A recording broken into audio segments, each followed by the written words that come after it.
Hello again guys, welcome back to the e-bike repairs YouTube channel. I've got in today a FURO Systems battery, which looks to be a suspiciously rebranded something else. 36 volt, 10.4 amp hour. Looks as though they've just slapped their FURO Systems sticker straight over somebody else's label. I see something about the battery.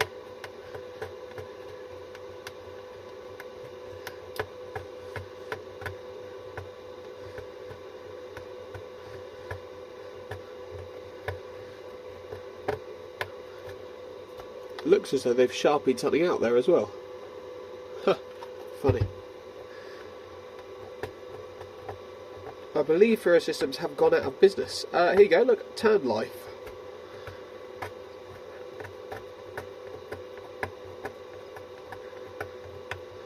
Lithium ion battery. And something there has been sharpied away, but it may not be able to make out what it says. No, because brake clean just wipes away the whole label. So that answers that. Right. This one has a problem where it's all melty, as you can see. The pins, melty pins. Melty pins is bad. Even on the bike side, it's rusty. So I'm going to take them out, poke a hole in its arse, stick a cable out, XT60 or something like that, attach it that way, because this is bad. Bad design, doesn't work very well, don't like it. Gonna replace it. And then the customer's battery will work. It won't be quite the same, but functionally, he doesn't take it off the bike, and it doesn't matter. So, cut the stickers, because, like Tavares says, I am the warranty. This little handle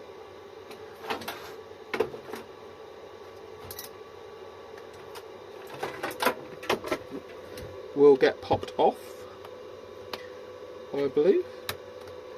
There you go.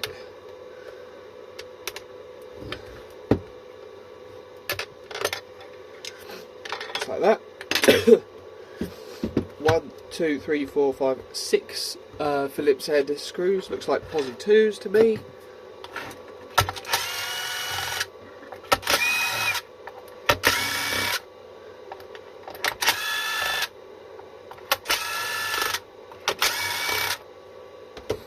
Oh, and there's the lock barrel. I think it just looks like a normal high-long lock in there. Not the Ray Engine kind, because it's got a completely round pin.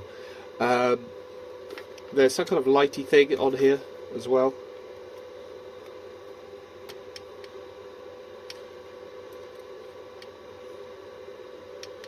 Doesn't seem to do a lot.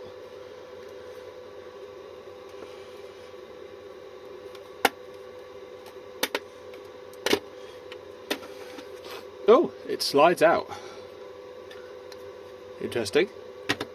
Oh look, void sticker. Been opened before, clearly. And then, ta-da! Oh, this isn't even connected. This switch.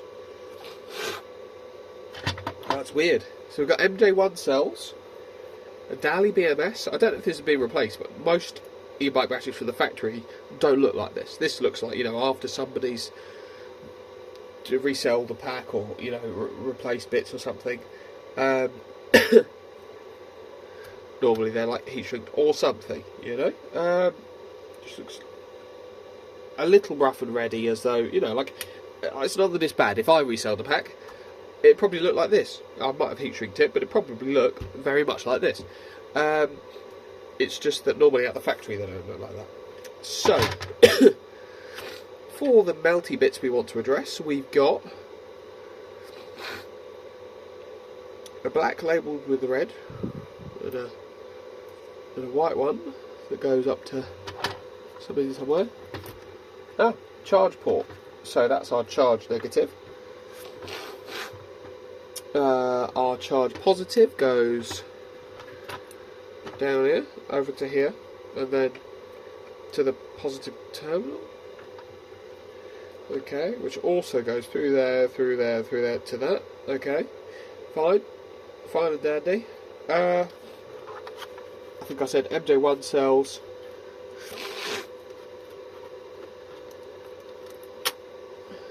Yeah, okay, yeah, this isn't how it came out of the factory, I'm sure. The nickel is going in a long strip along there to this. It's all just weird. It's all just very weird. But sure, that's how it is, so that's how it is. The battery itself isn't our concern, it's just the making it not be all melty, because I shouldn't be able to do that with the battery terminal. Should we disconnect this? Is that a good idea? Let's do that. Oh, let's see. Right, that's disconnected. Should be a little safer. I need to remember which side the bottom of the battery pack is now, don't I? I think that's the top. Slides down like that, I think. Bear with me, I'm just going to double check. It is indeed, so I need to poke the cable through a hole I need to make in this section of the battery pack here. Now, would I be best off doing it in there? No, because I can't get it out. I'd be best off doing it on this side, because I can get to that side. So, I will find myself... Oh, these screws don't fall out all by themselves, that's nice. I will find myself a drill bit and poke a hole in this.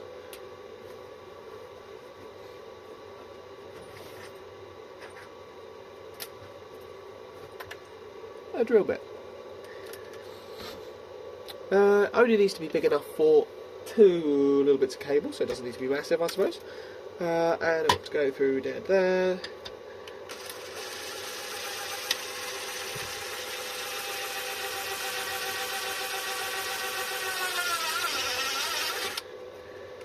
I'd imagine that's probably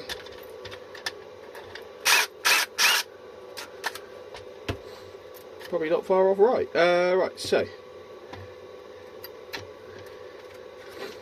there's one.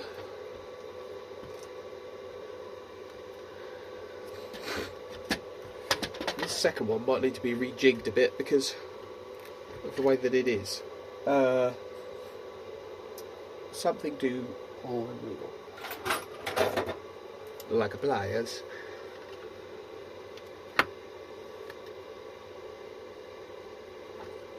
Of course, this one doesn't want to fall out.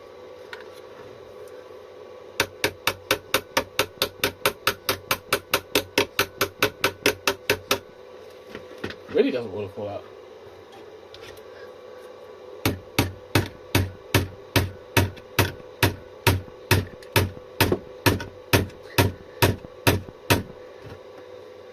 It's not coming out. What I'll do instead is give these a little snip. Snippers. I've lost them. Found them. Right.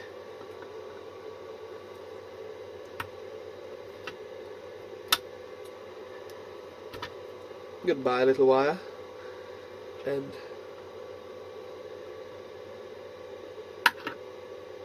also this other piece of wire.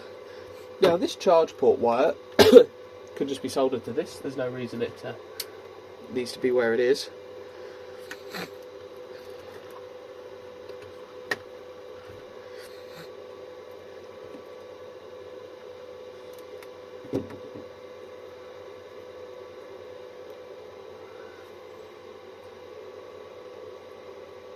Bit of flux on there. Solder.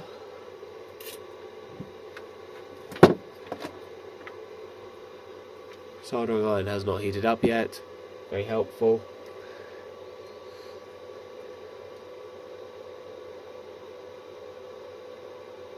It's getting there.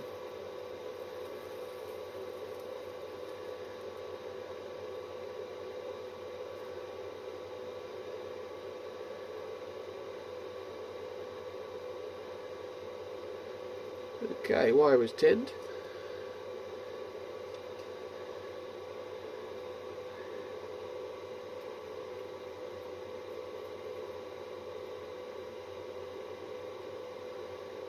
Solder that on there. Oh, that's quite a warm piece of wire now. Right, there's that. And then I've just got to deal with this one. So, That needs to poke out the hole, and so does that one. Yeah, that can't be an original BMS in here because it's the power switch is just completely disconnected, and on this BMS there's no input for it either, so no.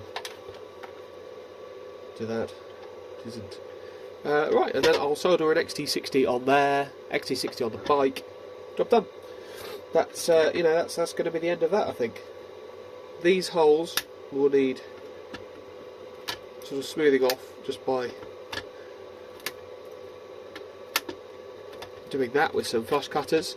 I'll silicone it, and I'll silicone this hole as well with the XT60 coming out of it, and that's pretty much the end of this very exciting adventure, I think. Yeah, thank you very much for watching. You don't need to watch me do all this.